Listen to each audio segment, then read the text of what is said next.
इस Sunday special video में हम आपके साथ साझा करेंगे हनुमान जी के 3 साक्षात चमत्कारी अनुभव। आइए जानते हैं पहला अनुभव। कभी कभी जिंदगी में ऐसे मोड़ आते हैं जहां ना कोई इंसान काम आता है ना ही पैसा, बस एक ही सहारा बचता है, विश्वास। और जब वो विश्वास श्री हनुमान जी पर हो तो चमत्कार होना तय है।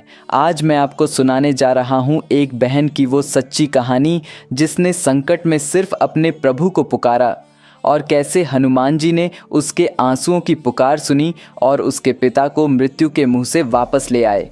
मैं हूँ वैभव, स्वागत करता हूँ आपका। अगर आपके जीवन में भी कभी कोई ऐसा अनुभव हुआ है जहां आपको सच में लगा हो कि प्रभु ने आपकी मदद की, तो कृपया हमें ज़रूर लिखिए। हम उसे पूरे सम्मान के साथ इस मंच पर जगह देंगे। और ऐसे ही सच्चे अनुभवों को रोज़ाना सुनने के लिए चैनल को ज़रूर सब्सक्राइब करें, क्योंकि यहाँ सिर्फ कहानियाँ नहीं, भावनाएं सुनाई जाती हैं। मैं बनारस की रहने वाली हूँ, वो बनारस जहाँ हर सुबह गंगा किनारे से घंटियों की आवाज़ आती है, आरती की गूंज पूरे वातावरण को भक्ति भाव से भर देती है और लोग मानते हैं कि यहाँ हर पत्थर, हर गली, हर हवा के झोंके में भगवान का वास है। बचपन से ही हमारे घर में एक माहौल था, शांत, श्रद्धा से भरा हुआ और भक्ति की मिठास लिए हुए। मेरी मम्मी सुंदरकांड का पाठ करती थीं। सुबह सुबह जब सूरज की पहली किरणें हमारी खिड़की से छनकर आती थीं, तब मम्मी तुलसी के पौधे में जल चढ़ाने के बाद आसन बिछाकर सुंदरकांड का पाठ शुरू करती थीं। उनकी आवाज़ में एक अलग ही मिठास थी। जैसे ही वह पढ़ना शुरू करती, पूरा घर मानो शांत हो जाता। धीरे धीरे वक्त बदला। मम्मी की तबीयत कमज़ोर होने लगी। पहले पैरों में दर्द रहने लगा, फिर सांस फूलने लगी। लेकिन हम सब जानते थे कि अब वो पहले की तरह नियमित रूप से पाठ नहीं कर पा रही थीं। तब पापा ने ये जिम्मेदारी उठाई। पापा बहुत शांत स्वभाव के हैं। उन्होंने मम्मी से पाठ करना सीखा और हर मंगलवार और शनिवार सुबह शाम सुंदरकांड पढ़ने लगे। जब वो पाठ करते तो आवाज़ धीमी होती थी, लेकिन हर शब्द में गहराई होती थी। उनके पाठ के दौरान माहौल एकदम स्थिर हो जाता था।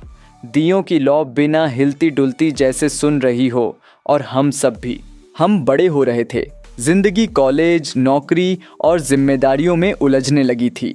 हनुमान जी का नाम हमारे लिए एक आदत बन गया था, मम्मी की बातों में, पापा के पाठ में। लेकिन उनके चमत्कारों का एहसास हमें तब तक नहीं था। मम्मी अक्सर कहा करती थीं, कोई भी मुश्किल आए बस हनुमान जी को याद करना, सब ठीक होगा।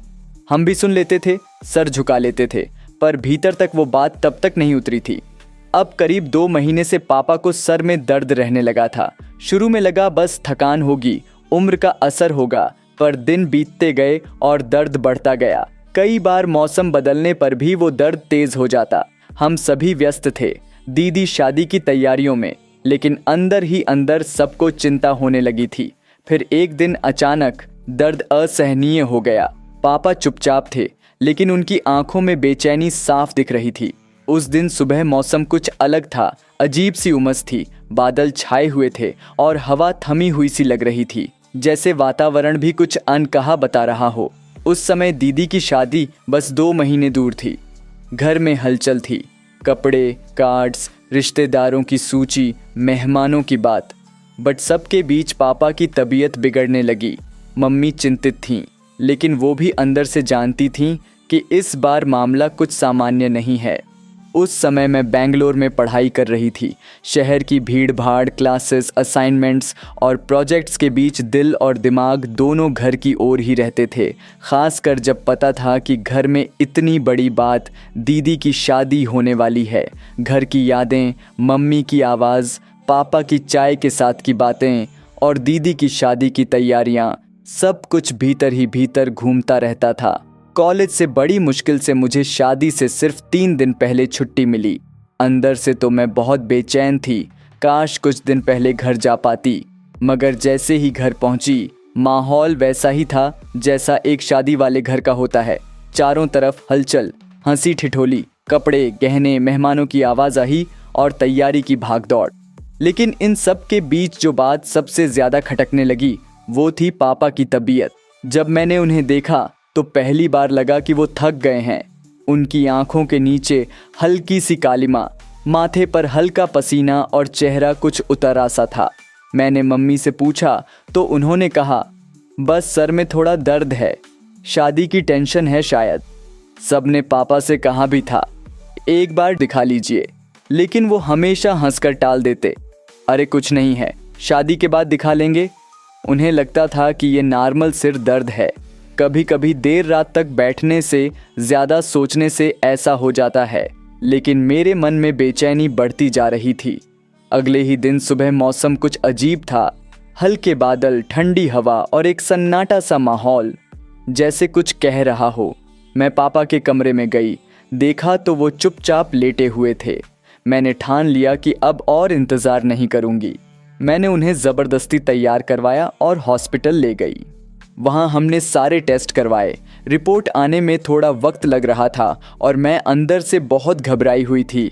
दोपहर से शाम तक का वो समय जैसे एक एक पल सालों जैसा लग रहा था और मैं हॉस्पिटल के उस साइलेंट कॉरिडोर में बैठी थी।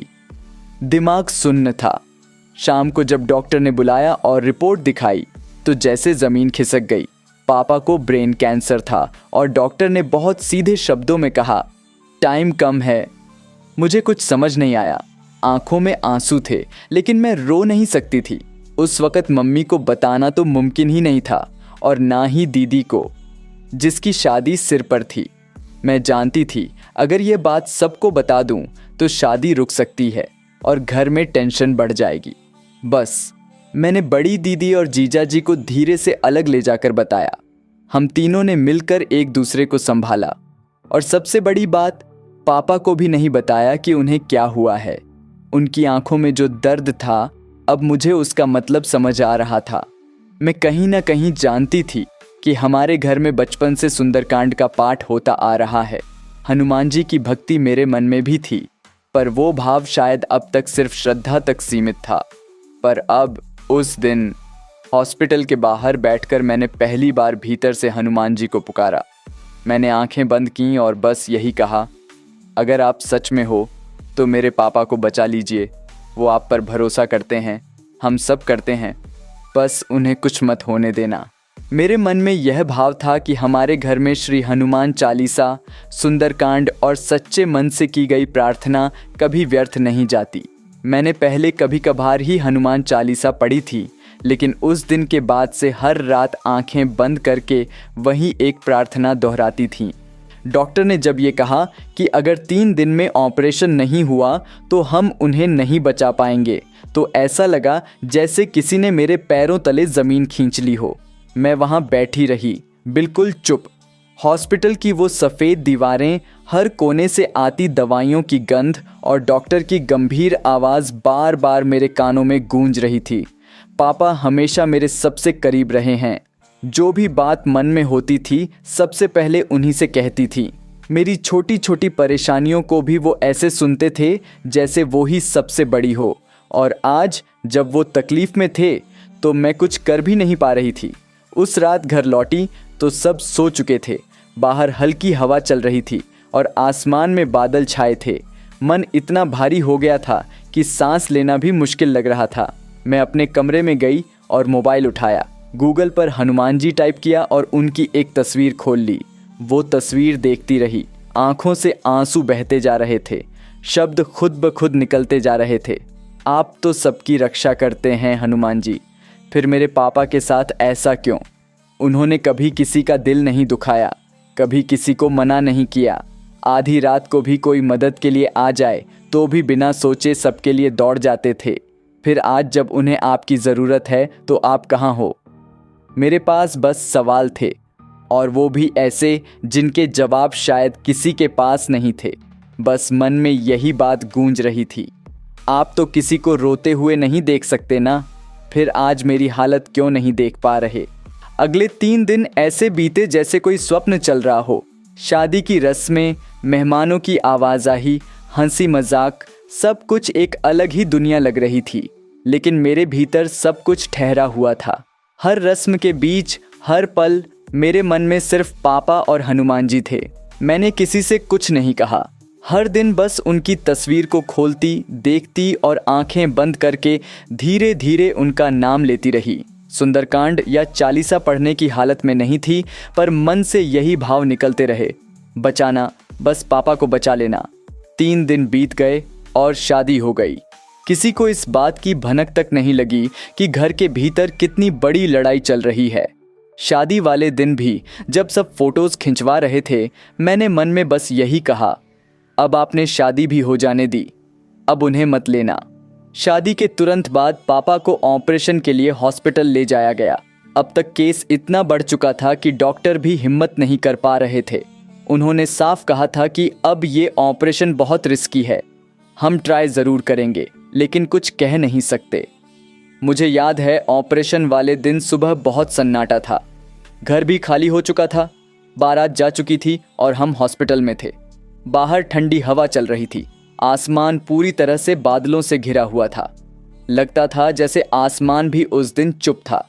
पापा को जब ऑपरेशन थिएटर ले जाया गया तो मैं बाहर बैठ गई। हाथ में वही मोबाइल था, वही हनुमान जी की तस्वीर और आंखों में वही पुराना सवाल, क्या अब आप मेरी सुनेंगे?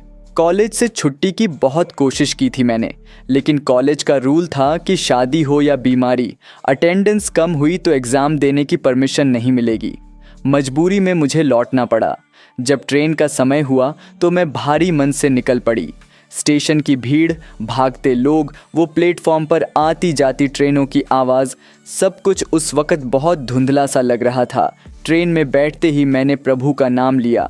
मन बार बार यही कह रहा था, हे हनुमान जी, अब सब कुछ आपके ही हाथ में है। ट्रेन की खिड़की से बाहर देखती रही। हल्की सी ठंडी हवा चल रही थी और सूरज भी बादलों के पीछे छुपा हुआ था। मैंने अपने मोबाइल से श्री हनुमान चालीसा खोल ली, फिर हनुमान अष्टक और महामृत्युंजय मंत्र। मन में सिर्फ एक ही भावना थी, हे प्रभु, कोई ऐसा चमत्कार कर देना कि पापा का केस कोई ऐसा डॉक्टर ले ले जो उन्हें बचा सके। आंखें बंद करती, फिर खोलती, फिर हनुमान जी की तस्वीर को देखती। कुछ समझ नहीं आ रहा था कि क्या होगा, कैसे होगा। इसी बीच अचानक दीदी का कॉल आया। उनकी आवाज़ में थोड़ी उम्मीद थी। लखनऊ में अभी अभी इंडिया के सबसे बड़े न्यूरोसर्जन आए हैं, वो फॉरेन से आए हैं और पापा का केस उन्होंने देख लिया है। उन्होंने कहा है कि केस बहुत क्रिटिकल है, लेकिन वो ऑपरेशन करेंगे। बचने की उम्मीद 10% है, बाकी ऊपर वाले पर छोड़ दीजिए। उनका ये कहना कि बाकी डॉक्टर का जो फ़र्ज़ है वो मैं करूँगा, सुनकर मेरी आंखों में आंसू आ गए। लगा जैसे खुद भगवान ने उस डॉक्टर के रूप में हमारी बात सुन ली है। उसी पल मुझे भरोसा हो गया कि अब कुछ अच्छा होगा।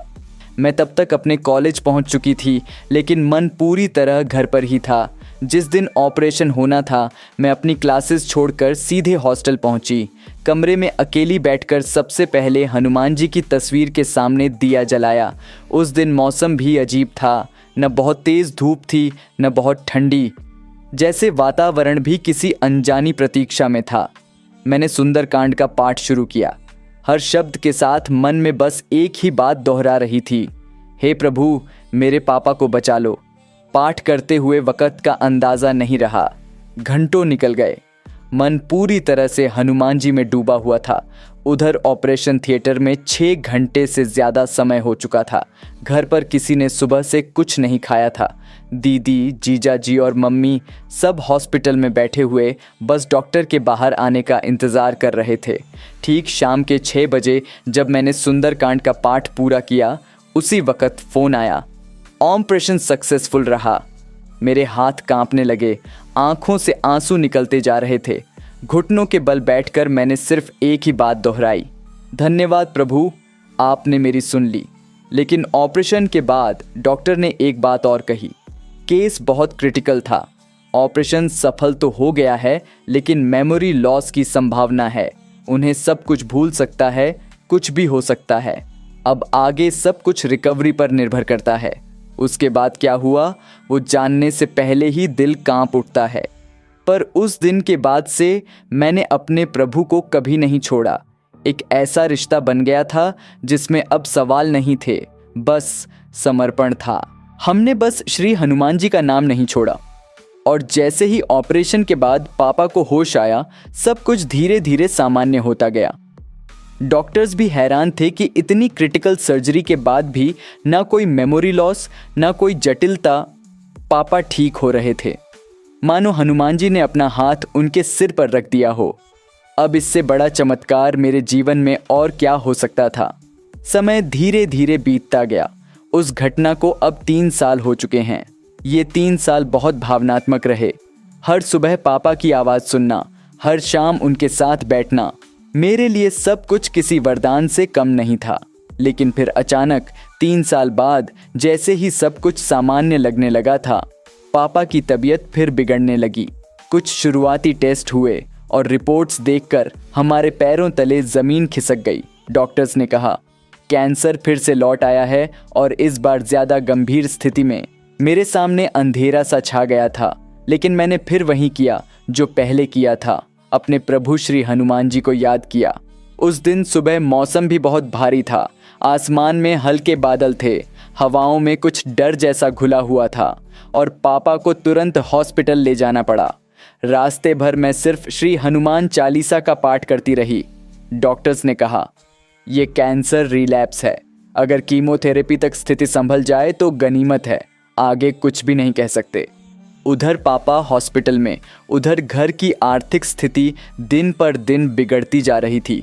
इलाज इतना महंगा था कि हर दिन लगता था अब नहीं हो पाएगा।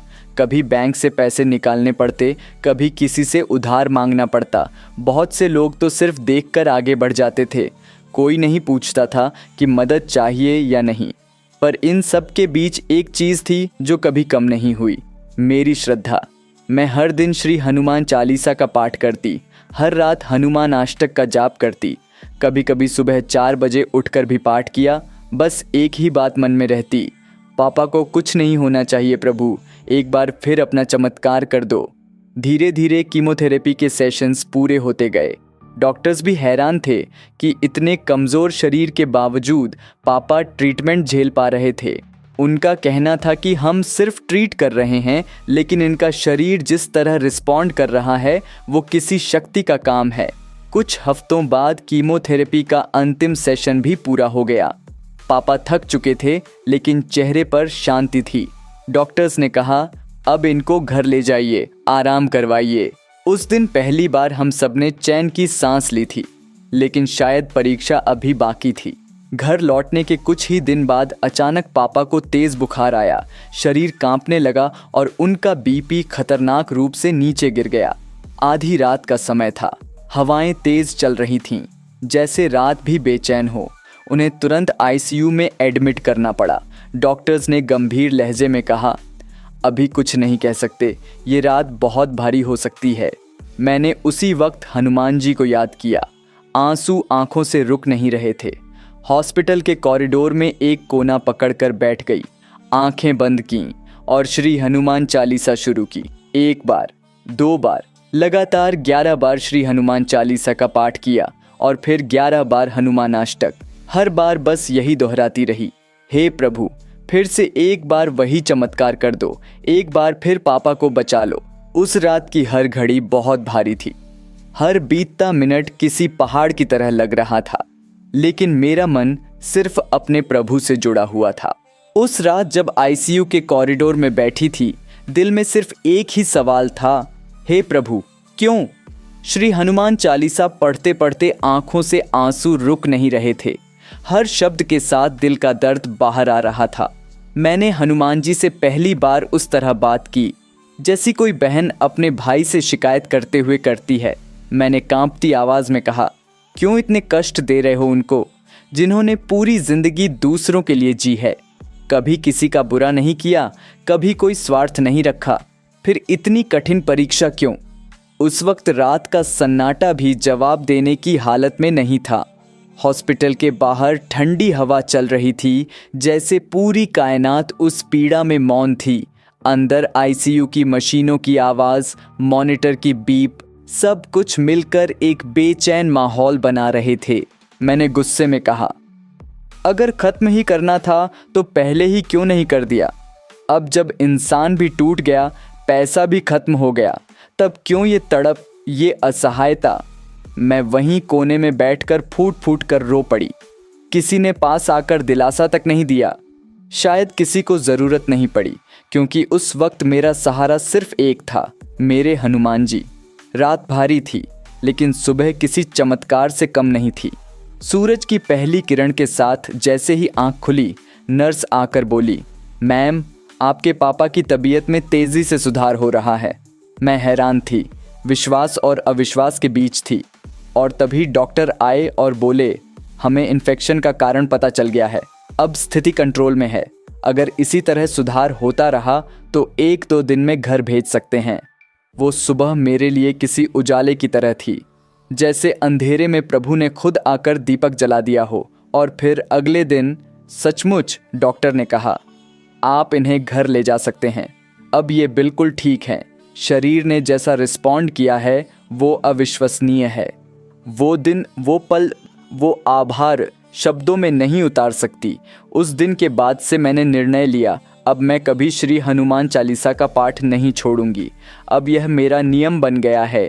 दिन में 7 बार श्री हनुमान चालीसा और 3 बार हनुमानाष्टक का पाठ करती हूँ, चाहे मेरी तबीयत जैसी भी हो, काम कितना भी हो, समय कितना भी कम हो, क्योंकि अब मुझे विश्वास नहीं, यकीन हो गया है।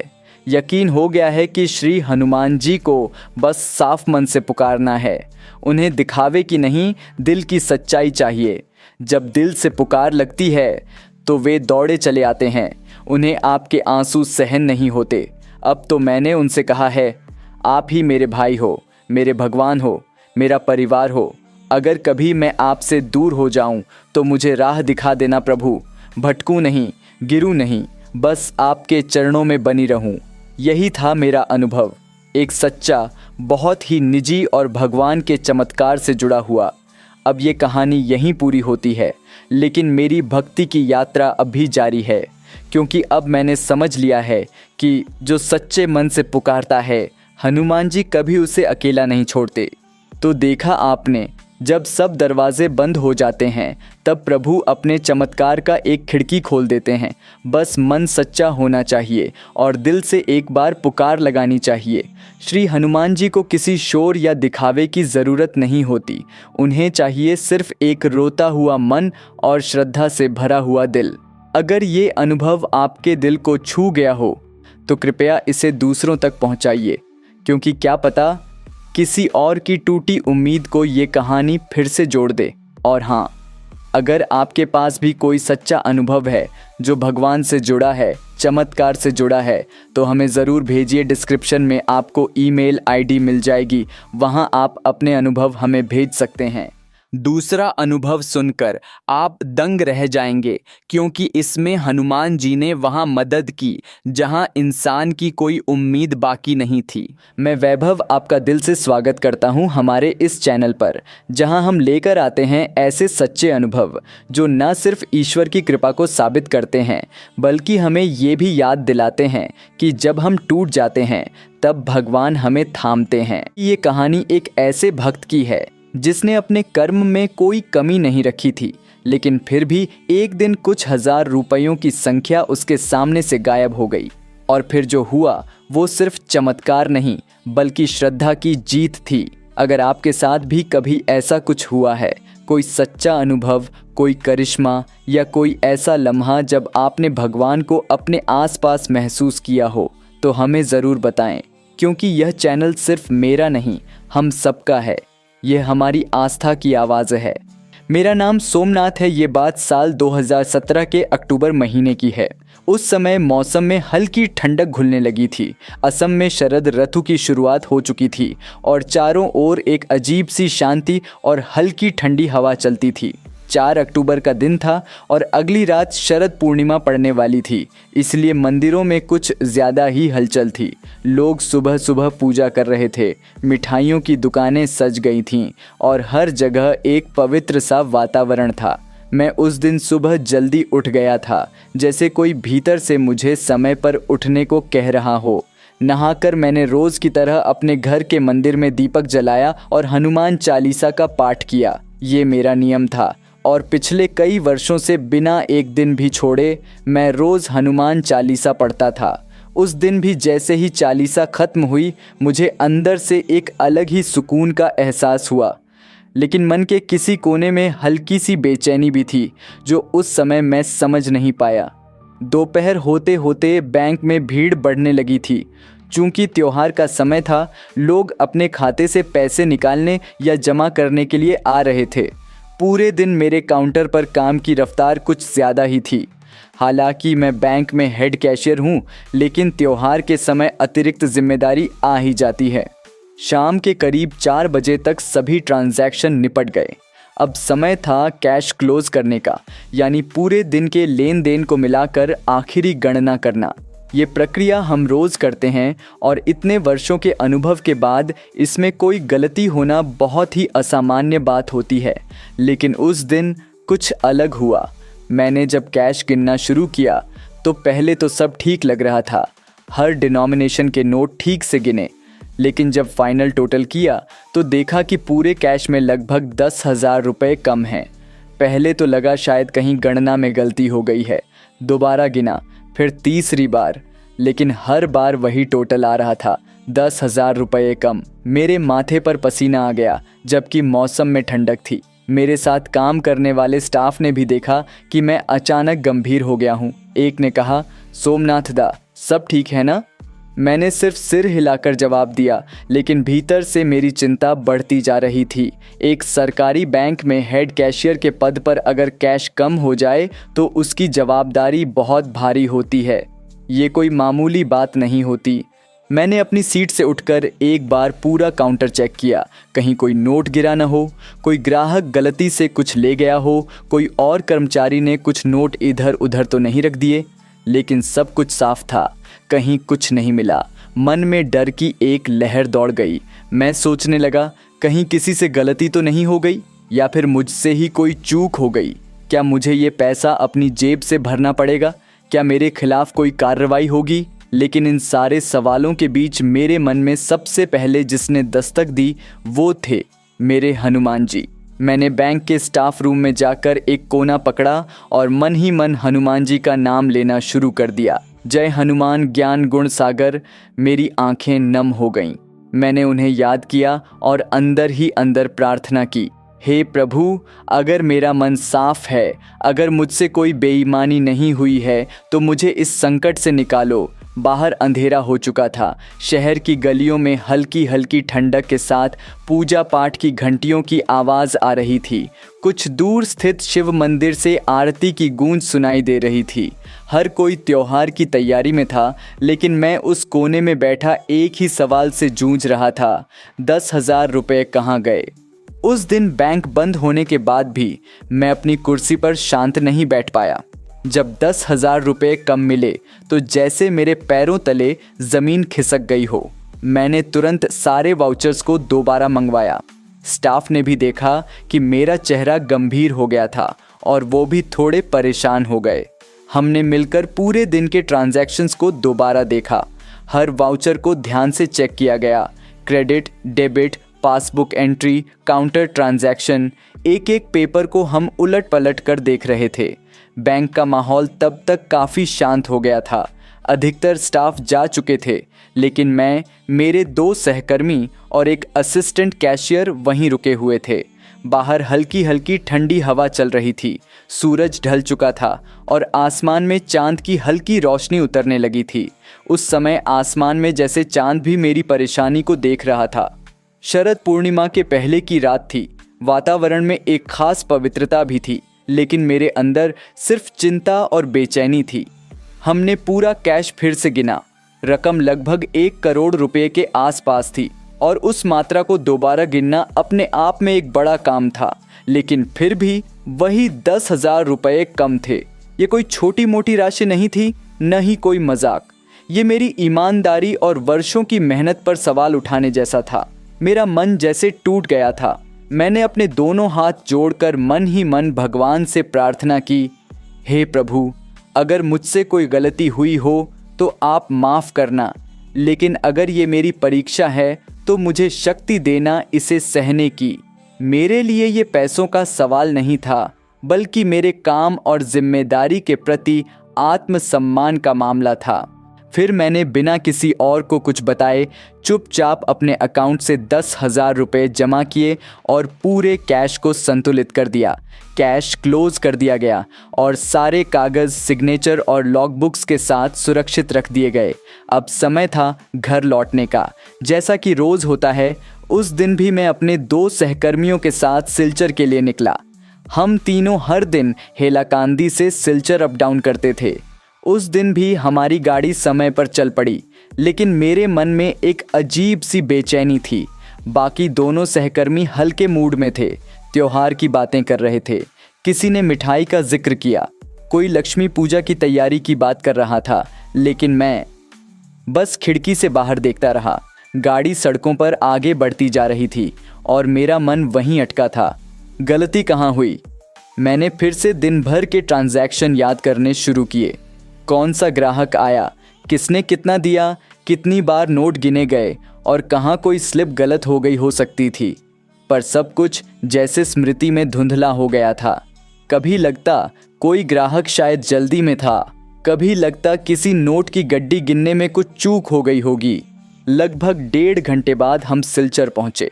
शहर में त्योहार की रौनक दिख रही थी। बाजारों में भीड़ थी, मिठाइयों की दुकानों से मीठी महक आ रही थी और लोग अपने घरों की सजावट में व्यस्त थे। लेकिन मेरा मन इस भीड़ से बिल्कुल उलटा, थका हुआ, खाली और बोझिल था। घर पहुंचते ही माँ ने दरवाज़ा खोला। उन्होंने मुस्कुराकर पूछा, आज बहुत लेट हो गए बेटा। मैंने ज़बरदस्ती मुस्कुराकर कहा, थोड़ा काम बढ़ गया था माँ। माँ को कुछ अंदाज़ा तो हो गया था कि मन भारी है, लेकिन उन्होंने उस समय कुछ नहीं पूछा। मैंने हाथ मुंह धोया, कपड़े बदले और चुपचाप खाना खाने बैठ गया। खाना भी आज जैसे केवल पेट भरने के लिए था। माँ ने लक्ष्मी पूजा की तैयारियों की बात शुरू की। बोली, कल तो लक्ष्मी पूजो आछे, शरद पूर्णिमा की रात है, इस बार अच्छी तरह पूजा करनी है।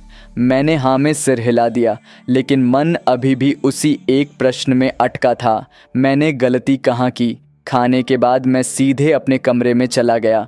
वहाँ जाकर भी चैन नहीं था। मन जैसे अजीब सी चिंता में घिरा था। पूजा की रात के पहले ही मेरे साथ ऐसा क्यों हुआ? क्या ये कोई संकेत था? क्या मुझे सतर्क किया जा रहा था?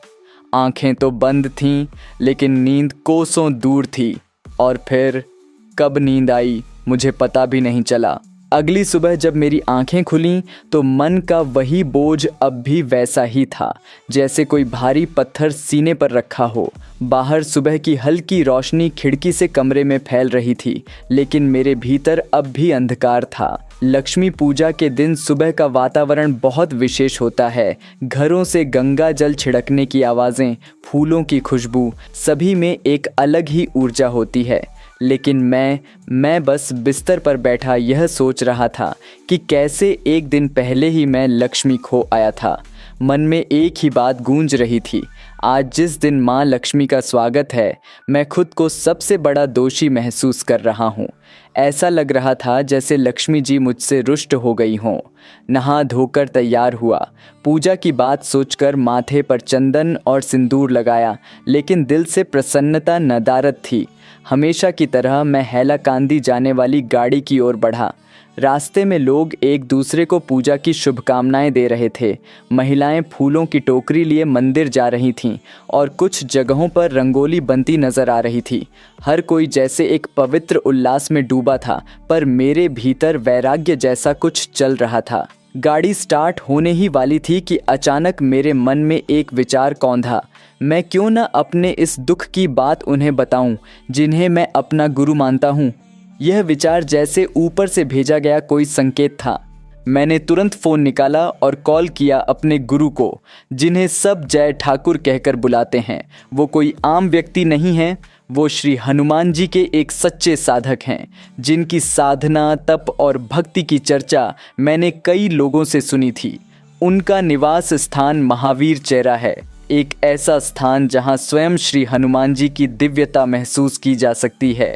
इस स्थान पर श्री हनुमान जी का एक प्राचीन और सिद्ध मंदिर है, जहां भक्तगण अपनी मनोकामनाओं को लेकर आते हैं और कई चमत्कारी अनुभवों की कहानियां सुनी जाती हैं। फ़ोन उठाते ही उनकी आवाज़ हमेशा की तरह शांत, स्थिर और गहराई से भरी हुई थी। बोलो सोमनाथ, सब ठीक है ना? मैंने धीरे धीरे उन्हें सारी बात बताई। बैंक की गड़बड़ी, 10,000 रुपये की कमी, आत्मग्लानि और यह भी कि आज लक्ष्मी पूजा है और मुझे ही ऐसा अनुभव हुआ है। जैसे जैसे मैं बोलता गया मेरा गला भरता गया। ऐसा लग रहा था जैसे किसी ने मेरे भीतर के जमे हुए दर्द को सुन लिया हो। उन्होंने मेरी बात पूरी तसल्ली से सुनी और फिर बहुत ही सहज स्वर में कहा, तू इस रविवार 8 अक्टूबर को महावीर चेरा चौरा आ जा। वहाँ हनुमान जी के सामने बैठकर पूजा कर। अपने आप को उनके चरणों में रख दे, सब ठीक हो जाएगा। उनके इन शब्दों ने मुझे भीतर तक शांत कर दिया, जैसे मेरे दुख के ज्वर पर एक शीतल जल की बूंद पड़ गई हो। फ़ोन रखते ही एक अनकही राहत महसूस हुई। पहली बार उस घटना के बाद मेरा मन हल्का हुआ। फिर मैं रोज़ की तरह ऑफिस पहुंचा। उस दिन भी काम था, लोग आ जा रहे थे, पूजा की छुट्टियों की बात कर रहे थे, मिठाइयाँ बांटी जा रही थीं। लेकिन मैं भीतर ही भीतर अब शांत था, क्योंकि मन में एक निश्चय बन गया था। अब मैं श्री हनुमान जी के द्वार पर जा रहा हूँ। शाम को ऑफिस से लौटने के बाद घर में लक्ष्मी पूजा की तैयारियां चल रही थीं। माँ ने पूजा की थाली सजा रखी थी। कमल का फूल, हल्दी, चावल, मिठाई, दीपक और लक्ष्मी माता की मूर्ति को सुंदर वस्त्रों में सजाया गया था। घर में घंटी और शंख की आवाज़ें गूंज रही थीं। मैंने भी मन लगाकर पूजा में भाग लिया और सच्चे मन से प्रार्थना की, माँ लक्ष्मी, अगर मुझसे कोई चूक हुई है तो क्षमा करना।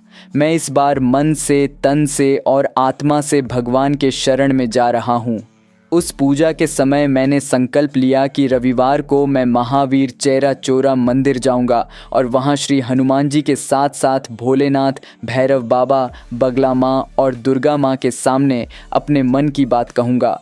वो मंदिर सिर्फ ईंट पत्थर की संरचना नहीं है, वहाँ की ऊर्जा, वहाँ की हवा, वहाँ की चुप्पी में भी कुछ बोलता है। वहाँ जाने का विचार ही जैसे मेरे भीतर नई शक्ति जगा रहा था। उस रात पहली बार मुझे नींद आई, एक सुकून भरी, बिना डर और बोझ वाली नींद। अगले दिन सुबह का मौसम कुछ खास था। आसमान में बादल थे, लेकिन हल्की धूप भी थी, मानो दोनों मिलकर कोई संकेत दे रहे हों। सुबह की हवा थोड़ी ठंडी थी, लेकिन मन अब पहले की तरह भारी नहीं था। अब मेरे भीतर एक उम्मीद थी, शायद कुछ अच्छा हो। मैं नाश्ता कर हमेशा की तरह समय से निकला और ऑफिस पहुंचा। ऑफिस का वातावरण हमेशा की तरह व्यस्त था। लोग अपने कामों में लगे थे, कुछ लक्ष्मी पूजा की चर्चा कर रहे थे तो कुछ छुट्टियों के प्लान बना रहे थे। पर मैं अब भी अपने काम को लेकर पूरी तरह से सजग था। पिछले 2 दिन की घटना ने मुझे और सतर्क बना दिया था। उस दिन पूरे दिन मैंने फिर से काम को पूरी ईमानदारी और फोकस के साथ पूरा किया। हर एक नोट को गिनना, हर वाउचर को दोबारा देखना, जैसे अब आदत बन चुकी थी। शाम होते होते सारा काम खत्म हो गया। सूरज ढलने लगा था, आसमान नारंगी हो चला था और ऑफिस की बत्तियां जल चुकी थीं। अब बस अंतिम प्रक्रिया बाकी थी, गड्डी स्ट्रांग रूम के वॉल्ट में जमा करना। मैं स्ट्रांग रूम की चाबी लेकर अंदर गया। दीवारों पर लगे मोटे ताले, भारी दरवाज़ा और भीतर का सन्नाटा, यह हमेशा मेरे लिए एक जिम्मेदारी का प्रतीक होता है। मैं हर रोज़ की तरह पूरी सावधानी से वॉल्ट खोलने लगा। जैसे ही मैंने अंदर गड्डी रखने के लिए झुका, मेरी नज़र अचानक वॉल्ट के एक कोने में गई। वह कोना जहां आमतौर पर कोई कागज़ भी नहीं रह जाता, क्योंकि मैं हर बार चेक करता हूं। लेकिन इस बार वहां कुछ था, एक गड्डी। मैंने गौर से देखा, वो 10,000 रुपये की गड्डी थी। हजार के नोटों में अच्छी तरह बंधी हुई, नई सी, बिना किसी गिनती की पर्ची के। मेरे हाथ कांपने लगे। मैंने तुरंत दोबारा आज का पूरा केंच मिलाया। आज के पूरे हिसाब से ये गड्डी एक्स्ट्रा थी, यानी कि ये किसी भी एंट्री में दर्ज नहीं थी। मतलब साफ था, यह वही रकम थी जो 2 दिन पहले कम हुई थी। एक पल को मैं स्तब्ध रह गया, मेरी आंखें नम हो गईं। मैं सोचने लगा, परसों तो मैंने वॉल्ट को 3 बार अंदर से देखा था, हर कोना पलट पलट के जांचा था। स्ट्रांग रूम की चाबी सिर्फ मेरे पास होती है, अंदर कोई नहीं जा सकता। फिर ये गड्डी यहाँ कैसे आई? मैं घुटनों के बल बैठ गया, हाथ जोड़कर वॉल्ट के सामने झुक गया। मेरा शरीर तो वहीं था, पर मन कहीं और चला गया था, श्री हनुमान जी के चरणों में। मन में बस एक ही बात बार बार गूंज रही थी, ये कोई सामान्य घटना नहीं है, ये श्री हनुमान जी की कृपा है। उन्होंने ही मेरी परीक्षा ली और फिर मेरी श्रद्धा को उत्तर दिया। मेरे भीतर एक तेज भावनात्मक ज्वार उमड़ पड़ा था। मैं खुशी से हंस भी रहा था और आंखों से आंसू भी बह रहे थे। ये खुशी पैसों की नहीं थी, ये एहसास की थी कि प्रभु ने मेरी बात सुनी। उन्होंने मुझे यह भरोसा दिलाया कि अगर मन सच्चा हो, इरादा साफ हो, तो ईश्वर खुद रास्ता बनाते हैं। उस पल में मेरे जीवन की सबसे बड़ी सीख छिपी थी, विश्वास को टूटने मत दो, ईश्वर को समय दो। कई लोग कहेंगे ये संयोग था, पर मैं जानता था कि ये मेरी श्रद्धा का उत्तर था। उस दिन जब ऑफिस से निकला तो शाम का आसमान जैसे कुछ कह रहा था। हल्की ठंडी हवा, आसमान के रंग और भीतर की शांति, सब कुछ दिव्य लग रहा था। मुझे ऐसा लगा जैसे आज कोई विशेष दिन है, जैसे आज कोई अदृश्य शक्ति मुझे सिर पर हाथ रखकर आशीर्वाद दे रही है। मैंने किसी तरह खुद को संयमित किया, आंसुओं को पोंछा और फिर धीरे धीरे ऑफिस से बाहर निकला। बाहर हल्का अंधेरा हो चुका था, आसमान में एक हल्की नीली परत थी और हवा में एक अनकही शांति थी, मानो कोई अदृश्य शक्ति मेरे सिर पर हाथ रखकर कह रही हो, सब ठीक हो गया। मैं रोज़ की तरह गाड़ी पकड़कर घर के लिए निकला, लेकिन इस बार रास्ता अलग महसूस हो रहा था। मन में गहराई से संतोष था, आंखों में ईश्वर की छवि थी। घर पहुंचते ही सबसे पहले मैंने अपने गुरुजी को फ़ोन लगाया। जैसे ही उन्होंने फ़ोन उठाया, मैं खुद को रोक न सका और उन्हें पूरा अनुभव विस्तार से बताया। मेरी बात सुनते ही वे भी बहुत प्रसन्न हुए। उनकी आवाज़ में जो आत्मीयता और स्नेह था, वह मेरे थके हुए मन को और भी ढाढ़स दे गया। उन्होंने मुझसे कहा, बेटा, ये उसी संकल्प का फल है जो तुमने लिया था। अब उस संकल्प को पूरा करो और रविवार को आकर श्री हनुमान जी के चरणों में अपना धन्यवाद अर्पित करो। गुरुजी की बातों में जो भरोसा था, वो मेरे लिए किसी वरदान से कम नहीं था। रविवार का दिन आया, सुबह का समय था। वातावरण में एक अनोखी ताजगी थी। सूरज की पहली किरणों ने आकाश को सुनहरा कर दिया था। मैं मन ही मन बहुत शांत और स्थिर महसूस कर रहा था। स्नान करके शुद्ध वस्त्र पहनकर मैंने मंदिर के लिए प्रस्थान किया। मन में केवल एक ही भावना थी, आज मैं अपने ईश्वर का आभार प्रकट करने जा रहा हूँ। महावीर चेरा चोरा का रास्ता हर बार की तरह पवित्र लगा, लेकिन आज की बात ही कुछ और थी। मंदिर के पास पहुँचते ही मेरे रोंगटे खड़े हो गए। वहाँ की हवा, वहाँ की शांति, वहाँ की ऊर्जा, सब कुछ मेरे मन में उतर रहा था। मंदिर में श्री हनुमान जी की मूर्ति के दर्शन करते ही मेरी आंखों से फिर से आंसू बह निकले। इस बार ये आंसू दुख के नहीं, धन्यवाद के थे। मैंने पूरे श्रद्धा भाव से पूजा की। वहाँ भोलेनाथ, भैरव बाबा, बगला माँ और दुर्गा माँ के सामने भी हाथ जोड़कर सच्चे मन से प्रणाम किया। मंदिर की आरती, घंटियों की ध्वनि, धूप दीप की महक, हर चीज़ ने मुझे आत्मा तक छू लिया। मन में जो थोड़ी भी कसक रह गई थी, वो वहाँ समाप्त हो गई।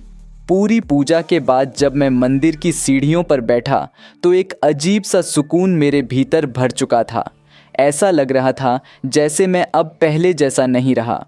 मेरी सोच, मेरा भाव, मेरी दृष्टि, सब कुछ नया हो गया था। अब जब मैं अपने अनुभव को समेट कर देखता हूँ, तो मैं यही कहना चाहता हूँ, वे केवल इंतज़ार करते हैं कि कोई उन्हें सच्चे मन से पुकारे। मैं आप सभी से, आपके इस पवित्र चैनल के माध्यम से बस यही कहना चाहता हूँ कि अगर सच्चे मन से प्रभु को पुकारा जाए, तो वे हमारी हर पुकार सुनते हैं। चाहे कितनी भी बड़ी परेशानी हो, चाहे कितनी भी बड़ी गलती हो, वे क्षमा कर राह दिखाते हैं। ईश्वर आप सबको खुश रखें, स्वस्थ रखें और आपके जीवन में हमेशा प्रकाश बना रहे। तो दोस्तों, आपने देखा कैसे संकट के समय में भी अगर हमारा विश्वास अडिग हो, तो भगवान हमारी मदद ज़रूर करते हैं। इस अनुभव ने एक बार फिर हमें सिखाया कि सच्ची श्रद्धा कभी व्यर्थ नहीं जाती, बस हमें उन्हें पुकारने की देरी होती है। और तीसरा अनुभव तो इतना चमत्कारी है कि सुनकर आपकी रूह कांप जाएगी, लेकिन साथ ही यह विश्वास भी और मजबूत हो जाएगा कि हनुमान जी हर तरह से अपने भक्तों के संकट परेशानी को दूर करते हैं और अपने भक्तों की रक्षा करते हैं। कभी कभी जिंदगी हमें ऐसे मोड़ पर लाकर खड़ा कर देती है जहां से लौटना मुश्किल लगता है, लेकिन अगर उस अंधेरे में कहीं एक दीपक जल रहा हो, वो दीपक अगर आपकी आस्था हो, आपके बजरंगबली हो, तो असंभव भी संभव हो जाता है। आप जो अनुभव सुनने जा रहे हैं वो है एक ऐसे भक्त का जिसने 80 दिन तक श्री हनुमान चालीसा और बजरंग बाण का पाठ किया, जेल की दीवारों के बीच भी अपने विश्वास को डगमगाने नहीं दिया, और अंत में उनके बजरंगबली ने वही किया जिसकी किसी ने कल्पना भी नहीं की थी। अगर आपके जीवन में भी कभी कोई चमत्कार हुआ है या आपने प्रभु की कृपा को महसूस किया है तो हमसे ज़रूर साझा करें। और अगर आप ऐसे अनुभवों से हर दिन जुड़ना चाहते हैं तो चैनल को अभी सब्सक्राइब करें। तो आइए सुनते हैं एक सच्चा अनुभव, बजरंगबली का चमत्कार। मेरा नाम बताना मैं उचित नहीं समझता, लेकिन इतना कह सकता हूँ कि मैं राजस्थान से हूँ और पेशे से एक कंप्यूटर इंजीनियर हूँ। ये जो अनुभव मैं आपसे साझा कर रहा हूँ ये मेरे जीवन का सबसे बड़ा और सबसे कठिन मोड़ था, और उसी समय मुझे श्री हनुमान जी के चमत्कारी आशीर्वाद का अनुभव भी हुआ। ये बात है 21 फरवरी 2019 की, जब मेरी सगाई हुई थी। मौसम बहुत साफ था, हल्की ठंडी हवा चल रही थी और सुबह का उजाला ऐसा था जैसे कोई नई शुरुआत होने जा रही हो। मैं बहुत खुश था, लेकिन मन के किसी कोने में थोड़ी सी चिंता भी थी, क्योंकि मेरी ज़िंदगी का सबसे अहम फैसला मैं लेने जा रहा था। उस लड़की से मेरी सगाई हो रही थी जिसे मैं बचपन से जानता था। हम दोनों ने एक दूसरे को बचपन से देखा था, समझा था, और वक्त के साथ हमारे बीच विश्वास और अपनापन बहुत गहरा हो गया था। लेकिन जैसा कि होता है, हर खुशी के पीछे कुछ लोग होते हैं जो उसे स्वीकार नहीं कर पाते। मेरी फैमिली में भी कुछ ऐसे लोग थे, खासकर मेरी चाची और मेरी बुआ, जिन्हें ये रिश्ता पसंद नहीं आया। उनकी अपनी सोच थी, शायद पुरानी मान्यताओं और अहंकार से भरी हुई, और वे नहीं चाहती थीं कि मेरी शादी उस लड़की से हो। सगाई के बाद से ही माहौल धीरे धीरे बिगड़ने लगा। घर में खामोशी घुल गई थी, और वो खामोशी कभी कभी किसी तूफान से भी ज़्यादा डरावनी लगती थी। कभी कभी मैं सुबह उठकर छत पर चला जाता था, ठंडी हवा में कुछ राहत पाने के लिए, लेकिन दिल और दिमाग दोनों उलझे रहते थे। एक तरफ मेरा प्यार था जो पूरी सच्चाई से मेरे साथ खड़ा था, और दूसरी तरफ परिवार की वो रस्में, वो परंपराएं थीं जो सिर्फ नाम के रिश्तों को निभाने के लिए मुझ पर दबाव बना रही थीं। घर में रोज़ कोई ना कोई मुद्दा निकल आता। कभी कहा जाता कि सगाई तोड़ दो, कभी रिश्तेदारों के जरिए दूसरी जगह शादी की बात चलती। इन सब से तंग आकर मैंने अपनी होने वाली वाइफ से बात की। हम दोनों जानते थे कि हमारी सच्चाई क्या है और हमें क्या करना है। हमने फैसला किया कि अब और इंतज़ार नहीं किया जा सकता। अगर हमने कदम नहीं उठाया तो शायद हमारी सगाई टूट जाएगी और हम हमेशा के लिए बिछड़ जाएंगे। इसलिए हमने बिना किसी को बताए कोर्ट मैरिज कर ली। कोर्ट मैरिज के दिन भी बहुत ही भावनात्मक था। हम दोनों बहुत नर्वस थे। सुबह सुबह मैंने श्री हनुमान जी का स्मरण किया, उनके सामने मन ही मन हाथ जोड़कर कहा, आप ही साक्षी हो, जो भी कर रहा हूँ सच्चे मन से कर रहा हूँ, कृपा करना। और जैसे ही ये भाव अंदर से आया, एक अनजाना सा विश्वास मेरे अंदर भर गया। कोर्ट मैरिज पूरी हुई और हम दोनों फिर अपने अपने घर वापस आ गए, जैसे कुछ हुआ ही नहीं। इसके बाद कुछ समय तक सब कुछ शांत था, लेकिन वो शांति तूफान से पहले की थी। जब फेरों वाली शादी की डेट फिक्स हो गई तो हम दोनों को लगा शायद अब सब कुछ ठीक हो जाएगा, लेकिन किसे पता था कि इससे भी बड़ा तूफान आने वाला है। शादी की डेट फिक्स होने के 1 महीने बाद मेरी चाची और मेरी बुआ, जिनका विरोध पहले दिन से था, उन्होंने मेरी एक पुरानी फ्रेंड को भी साथ मिला लिया और मेरे खिलाफ केस करवा दिया। उस समय मेरे पैरों तले ज़मीन खिसक गई। मुझे थाने बुलाया गया और वहाँ एक बार फिर वहीं दबाव डाला गया, सगाई तोड़ दो, शादी मत करो। मुझे समझ नहीं आ रहा था कि अब क्या करूँ। लेकिन जैसे ही मैंने जेब से कोर्ट मैरिज के डॉक्यूमेंट निकाले और पुलिस को दिए, सबके चेहरे का रंग बदल गया।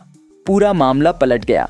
वो लड़की जो केस में नाम लेकर आई थी, एक शब्द भी नहीं बोल पाई और चाची बुआ के चेहरों पर ऐसा भाव था जैसे उनका सारा खेल खत्म हो गया हो। ये घटना अगस्त 2019 की थी। कोर्ट मैरिज की कॉपी दिखाने के बाद पुलिस ने सारा मामला बंद कर दिया और उस दिन के बाद सब कुछ शांत हो गया। लेकिन मेरे अंदर जो तूफान था वो तब तक नहीं रुका जब तक मैं फिर से हनुमान जी के मंदिर नहीं गया। वहाँ जाकर मैंने सिर्फ धन्यवाद नहीं कहा, बल्कि सिर झुकाकर ये महसूस किया कि जब पूरी दुनिया मेरे खिलाफ थी, तब भी कोई एक था जो मेरी सच्चाई को जानता था और मुझे बचा रहा था। मेरी शादी नवंबर 2019 में होनी तय हुई थी। घर में माहौल धीरे धीरे शांत होने लगा था। लग रहा था जैसे शायद अब सब कुछ ठीक हो जाएगा, लेकिन वो शांति बस बाहर से थी। अंदर ही अंदर कुछ लोग अभी भी चैन से नहीं बैठे थे। जैसे जैसे अक्टूबर का महीना नज़दीक आया, हवा में फिर वही पुरानी टेंशन घुलने लगी थी। सुबह अब पहले जैसी शांत नहीं लगती थीं। हर दिन किसी अनजाने डर के साथ शुरू होता था और फिर वही हुआ जिसका डर था। अक्टूबर की एक सुबह जब मैं अपने काम में व्यस्त था, मुझे खबर मिली कि मेरे चाचा चाची ने फिर से उसी लड़की के साथ मिलकर मेरे ऊपर दोबारा केस करवा दिया है। उस पल मेरे हाथ पैर कांप गए। लगा जैसे समय वहीं रुक गया हो। आंखों के सामने सब कुछ घूमने लगा। पहला केस, कोर्ट मैरिज, थाने का माहौल और वो बेबसी जब सब कुछ होते हुए भी मैं कुछ कर नहीं पा रहा था। इस बार मैंने ठान लिया था कि अब हालात का इंतज़ार नहीं करूँगा। मैंने अपनी शादी की तारीख तुरंत बदलवा दी और बिना किसी को बताए चुपचाप अपनी पत्नी के साथ फेरे लेकर शादी कर ली। वो शादी बहुत साधारण थी। न कोई बड़ा समारोह, न रिश्तेदारों की भीड़, बस हम दोनों, एक पंडित जी और 2 गवाह। लेकिन उस दिन मेरे दिल को जो सुकून मिला वो मैं शब्दों में बयान नहीं कर सकता। उसके बाद मैं कुछ दिनों के लिए बाहर चला गया, कहीं दूर जहां मैं अपने मन और हालात से थोड़ी देर के लिए बच सकूं। हर दिन एक नए डर और चिंता के साथ बीत रहा था। दिल में डर था कि कब फिर कोई नया केस हो जाए या कब फिर कोई नई साजिश रची जाए। 4 महीने कैसे निकल गए पता ही नहीं चला। फरवरी 2020 आ चुका था। अब मैंने निश्चय किया कि अब मुझे सिर्फ और सिर्फ श्री हनुमान जी की शरण में जाना है। मैंने 45 दिन लगातार बजरंग बाण का पाठ करना शुरू कर दिया। हर सुबह मैं नहा धोकर एकांत में बैठता, अगरबत्ती जलाता और पूर्ण श्रद्धा से पाठ करता। हर शब्द के साथ मेरी आंखें नम हो जाती थीं। मैं रोज़ बजरंग बली से यही प्रार्थना करता, प्रभु मुझे इस मुसीबत से बाहर निकालिए। मैं फंस गया हूँ, मुझे रास्ता दिखाइए। लेकिन कुछ नहीं हुआ। 45 दिन बीत गए। हर सुबह उम्मीद लेकर उठता, हर रात मन में सवाल लेकर सोता। क्यों नहीं सुन रहे हैं प्रभु? क्या मेरी भक्ति में कमी है? कई बार खुद को कोसता, कई बार परिस्थितियों को, लेकिन कहीं कोई उत्तर नहीं था। मैंने अपनी तरफ से हर कोशिश की, कानूनी, सामाजिक, मानसिक, आध्यात्मिक, लेकिन फिर भी कोई रास्ता नहीं निकला। और फिर वो दिन आ गया। 11 फरवरी 2020 मंगलवार का दिन था। सुबह की हवा में थोड़ी ठंडक थी, आसमान साफ था, लेकिन मेरे मन में अंधेरा छाया हुआ था। उसी दिन मुझे जेल जाना पड़ा। जब पुलिस मुझे लेने आई तो मेरे कदम कांप रहे थे। अंदर से सब टूट चुका था। लेकिन जैसे ही मैं जेल की ओर बढ़ा, मेरे अंदर से एक आवाज़ आई, डरो मत, वो तेरे साथ हैं। ये आवाज़ मेरी आत्मा की थी या प्रभु की, ये मैं नहीं जानता था, लेकिन उसने मुझे थोड़ा साहस दिया। जेल में दाखिल होने से पहले मैंने गहरी सांस ली और मन ही मन अपने बजरंग बली को याद किया। हे प्रभु, आपने तो देखा है कि मैं निर्दोष हूँ, मुझे फंसाया गया है। अब आप ही मेरी मदद करो, मैं बिल्कुल अकेला हूँ, आप ही मेरी आशा हो। जेल का माहौल बहुत अलग होता है। वहाँ की दीवारें मोटी होती हैं, लेकिन मन की बेचैनी उससे भी मोटी। वहाँ की खामोशी बहुत तेज़ चिल्लाती है और समय जैसे रुक सा जाता है। अंदर दाखिल होते ही मन के हज़ारों सवालों ने मुझे घेर लिया। क्या मैं कभी बाहर निकल पाऊंगा? क्या मेरा करियर ख़त्म हो गया? क्या मेरी पत्नी अब भी मेरा साथ देगी? लेकिन इन सब के बीच सिर्फ एक चीज़ थी जो मेरे अंदर बची थी, विश्वास। मैंने उस समय प्रभु से कोई चमत्कार की मांग नहीं की, बस यही कहा, आपने आज तक मेरा साथ नहीं छोड़ा, इस बार भी मत छोड़ना। और उस अंधेरे में एक उम्मीद की लौ फिर से जल उठी थी। मेरे जेल जाने के बाद जो सबसे बड़ा असर पड़ा वो मेरे परिवार पर था। मैं अंदर चला गया, लेकिन पीछे जो दर्द और तूफान छूट गया था उसका अंदाज़ा शायद कोई नहीं लगा सकता। मेरे पापा, जो हमेशा एक शांत, मजबूत और सबको संभालने वाले व्यक्ति रहे थे, उन्हें उसी दिन से तरह तरह से टॉर्चर किया जाने लगा। जो लोग हमारी शादी तुड़वाना चाहते थे, उन्होंने मेरे न होने का पूरा फ़ायदा उठाया। सुबह सुबह घर के बाहर लोगों की आवाज़ें सुनाई देती थीं, रिश्तेदारों की बातें, समाज की ऊंच नीच की सोच और बार बार यही दबाव, शादी तोड़ दो, बेटे को समझाओ, ये रिश्ता ठीक नहीं है। मेरे पापा की आंखों के सामने मैं नहीं था और पीठ पीछे दुनिया उनकी हिम्मत तोड़ने पर लगी थी। उनकी तबीयत बिगड़ने लगी थी, उन्हें रात को नींद नहीं आती थी। चिंता और अपमान ने उन्हें अंदर से जकड़ लिया था। मेरी बहन, जो बचपन से मेरा सहारा रही, वो भी बहुत परेशान थी। एक तरफ भाई जेल में था, दूसरी तरफ घर का माहौल जहरीला बन चुका था। न वो खुलकर कुछ कह सकती थी, न कुछ कर सकती थी। कई बार वो खुद को कमरे में बंद कर लेती थी ताकि किसी को उसकी आंखों के आंसू न दिखें। नवंबर से लेकर फरवरी तक मैं घर नहीं लौटा था। एक तरफ मेरी नई शादी, दूसरी तरफ ये सामाजिक और पारिवारिक संकट। और जब फरवरी में घर लौटा तो सीधे जेल जाना पड़ा। घर के लोग मुझे देखकर कुछ कह भी नहीं पाए। आंखें कह रही थीं कि सब कुछ बिखर गया है।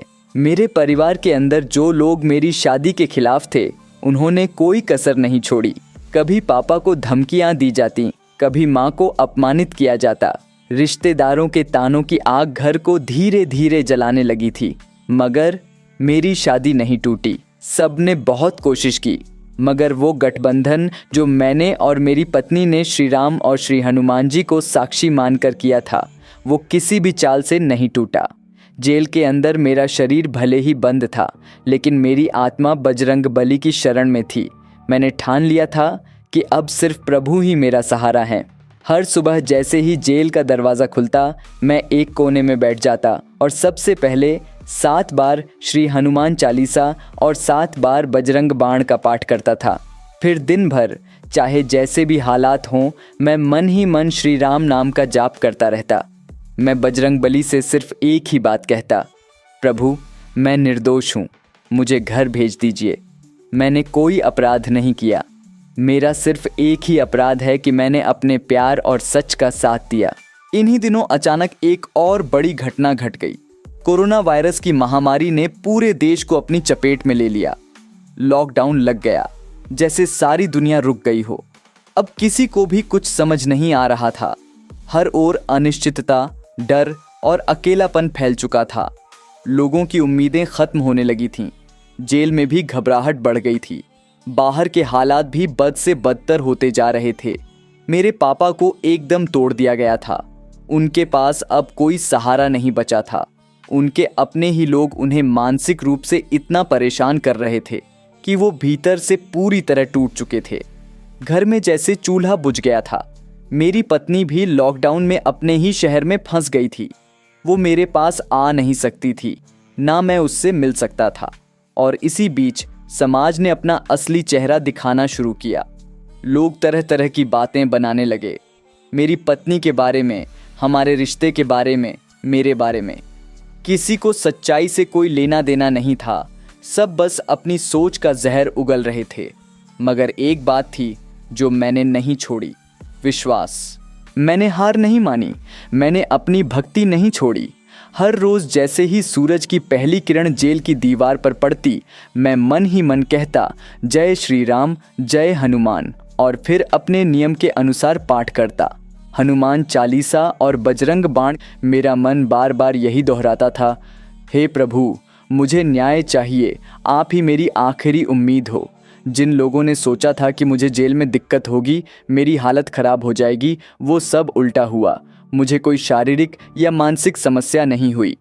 प्रभु ने मुझे भीतर से इतना शांत और मजबूत कर दिया था कि हर कठिनाई जैसे उनके चरणों में झुक गई थी। मैंने देखा कि कैसे समय धीरे धीरे बदल रहा है। हर दिन भले ही एक जैसा लगता था, लेकिन हर रोज मेरी श्रद्धा और मजबूत होती जाती थी। समय की रफ्तार धीमी जरूर थी, लेकिन रुक नहीं रही थी, और मैं हर बीते हुए दिन के साथ अपने प्रभु के और करीब होता जा रहा था। जेल के अंदर दिन और रात का कोई फर्क नहीं रह गया था। हर सुबह वैसे ही होती थी, धीमी रोशनी, चारों ओर सन्नाटा, और मन में एक ही आवाज़, आज कुछ अच्छा होगा क्या। लेकिन जैसे जैसे दिन निकलते जा रहे थे, उम्मीद की रोशनी और भी फीकी पड़ती जा रही थी। लॉकडाउन अब और भी सख्त हो चुका था। कोरोना की वजह से हर तरफ डर और अनिश्चितता का माहौल था। जमानत की प्रक्रिया पहले से ही मुश्किल थी, लेकिन इस महामारी ने सब कुछ लगभग नामुमकिन बना दिया था। कोई भी सुनवाई पूरी नहीं हो पा रही थी। जमानत लगती तो सुनवाई नहीं होती, सुनवाई होती तो आगे की डेट मिल जाती। 2-3 बार ऐसा हो चुका था।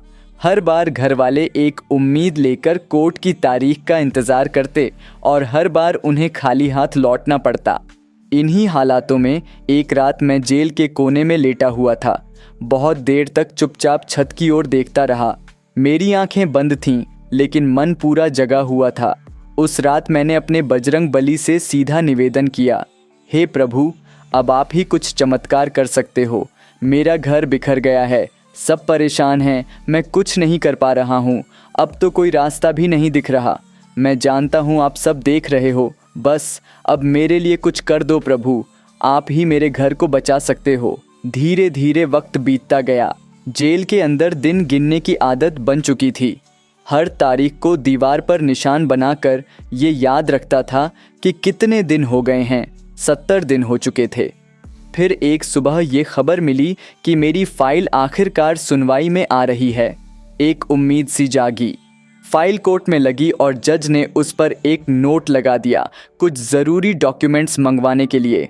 मेरे घर वाले भागे भागे वो डॉक्यूमेंट्स इकट्ठा करने लगे, लेकिन लॉकडाउन के कारण रास्ते बंद थे, कर्फ्यू था, सरकारी ऑफिस आधे खुले थे या बंद थे। वे डॉक्यूमेंट्स किसी भी तरह हाई कोर्ट तक पहुंच ही नहीं पाए। घर वाले टेंशन में आ चुके थे। एक और मौका हाथ से फिसलता दिखाई दे रहा था। अब जो तारीख मिली थी वो थी 29 अप्रैल 2020। इस दिन कुछ होना था, या तो चमत्कार या फिर वही निराशा। लेकिन किस्मत ने एक और करवट ली, ऐसी जिसे सुनकर किसी का भी दिल बैठ जाए। जिस जज ने मेरी फाइल पर नोट डाला था, उसी जज के पीए को कोरोना पॉजिटिव हो गया। ये खबर जैसे आग की तरह फैल गई। पूरा स्टाफ डर में आ गया। उस जज को तत्काल छुट्टी पर भेज दिया गया। अब सुनवाई का पूरा सिस्टम बदल गया था। जज बदल दिए गए। मेरे केस की फाइल किसी दूसरे जज के पास चली गई। कोर्ट के स्टाफ और मेरे घर वालों दोनों की प्रतिक्रिया एक जैसी थी, अब कुछ नहीं होगा, अगली डेट मिल जाएगी। हर किसी ने उम्मीद छोड़ दी थी। कोई भी नहीं मान रहा था कि ज़मानत इस परिस्थिति में मिल पाएगी। सबकी आंखों में मायूसी थी। मेरे घर वालों के पास अब बोलने को कुछ नहीं था। हर किसी ने बस यही मान लिया था कि एक और तारीख आएगी, एक और मौका जाएगा और हम फिर से इंतज़ार में रहेंगे। लेकिन इन सब के बीच एक चीज़ अब भी अडिग थी, मेरा विश्वास। मैंने खुद से कहा, जज बदले हैं पर न्याय का भगवान नहीं बदला। मेरे बजरंगबली अभी भी वहीं हैं जहां पहले थे। जब सब उम्मीद छोड़ दें तभी चमत्कार होता है। कोर्ट में कोई उम्मीद नहीं बची थी, घर में चुप्पी थी, और जेल में मैं अपने प्रभु से चुपचाप बातें कर रहा था।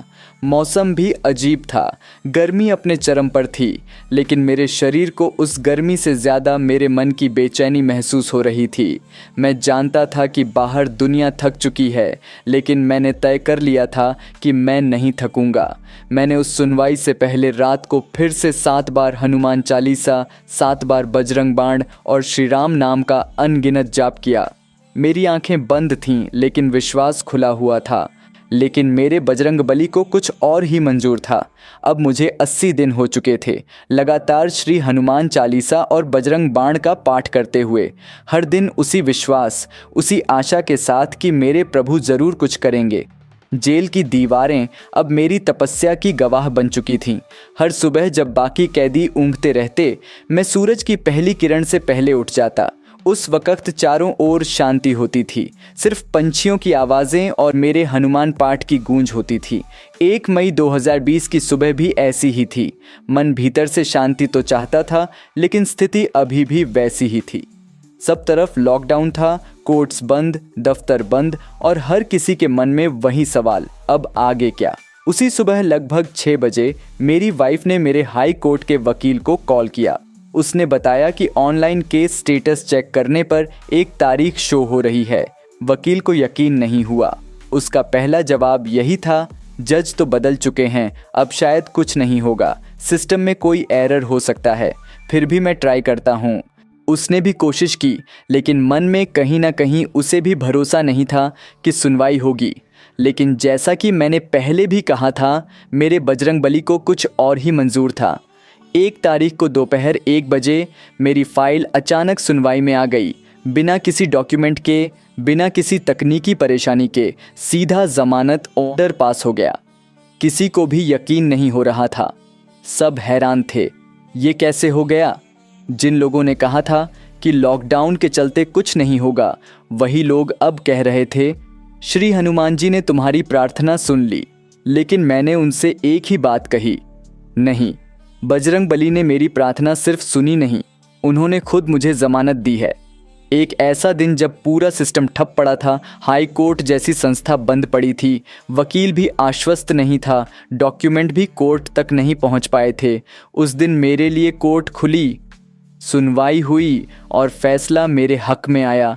ये इंसानी काम नहीं था, ये सिर्फ और सिर्फ मेरे बजरंगबली का चमत्कार था। उस शाम जब मुझे ये खबर मिली, मेरी आंखों से आंसू बह निकले। जेल की दीवारों के बीच खड़े होकर मैंने आंखें बंद कर लीं और सिर्फ एक शब्द कहा, जय श्री राम। उस पल में मेरा शरीर वहीं था, लेकिन मेरी आत्मा प्रभु के चरणों में थी। 2 दिन बाद जब मैं घर पहुंचा, तब घर में सबकी आंखों में राहत थी, लेकिन थकान भी थी। पापा की तबीयत अब भी ठीक नहीं थी। इतने महीनों का मानसिक दबाव, अपनों का साथ छोड़ जाना, रिश्तेदारों की बातें और घर का टूटता वातावरण, सबका असर उनके स्वास्थ्य पर साफ दिख रहा था। और तभी दूसरा चमत्कार हुआ। 2 दिन के भीतर ही मेरी वाइफ को भी प्रशासन की ओर से ट्रैवल की परमिशन मिल गई। जो लॉकडाउन के कारण महीनों से फंसी हुई थी, वो भी मेरे पास आ गई। अब हम दोनों एक ही छत के नीचे थे और सब कुछ धीरे धीरे फिर से सामान्य होने लगा। अब भी पापा की तबीयत थोड़ी ख़राब थी, लेकिन मेरे मन में कोई डर नहीं था। अब मुझे बस भरोसा था, वो भरोसा जो मैंने अपने बजरंगबली पर किया था और जो उन्होंने हर पल निभाया था। ये कहानी मेरी नहीं है, ये उस अटूट विश्वास की कहानी है जो मैंने बजरंगबली पर रखा। ये कहानी उस चमत्कार की है जो इंसान की सीमा से बाहर था, और सबसे बढ़कर ये कहानी उस प्रेम और श्रद्धा की है जो प्रभु अपने भक्त की पुकार पर बरसाते हैं। तो दोस्तों, आपने सुना कैसे लॉकडाउन, बंद कोर्ट, डॉक्यूमेंट्स की कमी और हर तरफ से टूटती उम्मीदों के बीच सिर्फ एक चीज़ ने साथ नहीं छोड़ा, उनका विश्वास, उनका बजरंगबली पर अटूट भरोसा। जिंदगी में हालात चाहे जैसे भी हों, अगर आपकी श्रद्धा सच्ची हो तो कोई भी दरवाज़ा बंद नहीं रह सकता। यही अनुभव हमें सिखाता है कि चमत्कार सिर्फ कहानियों में नहीं होते, वो हमारे आसपास होते हैं। बस ज़रूरत है उन्हें महसूस करने की। अगर आपके साथ भी कभी कुछ ऐसा हुआ है जो इंसान के बस में नहीं था और आपने भगवान की कृपा को महसूस किया, तो उसे हमारे साथ ज़रूर साझा करें। डिस्क्रिप्शन में आपको एक ईमेल आईडी मिल जाएगी, वहां आप अपने अनुभव हमें भेज सकते हैं। आपकी कहानी किसी और के लिए उम्मीद की किरण बन सकती है। मैं हूं वैभव और आप सुन रहे थे एक सच्चा अनुभव। आशा करते हैं कि आपको आज का संडे स्पेशल वीडियो पसंद आया होगा, जिसमें हमने आपके साथ ये 3 अनोखे अनुभव साझा किए। मिलते हैं अगले वीडियो में, तब तक याद रखिए, जब तक बजरंगबली का नाम है तब तक हार का कोई काम नहीं। चैनल को सब्सक्राइब करना न भूलें। जय श्री राम।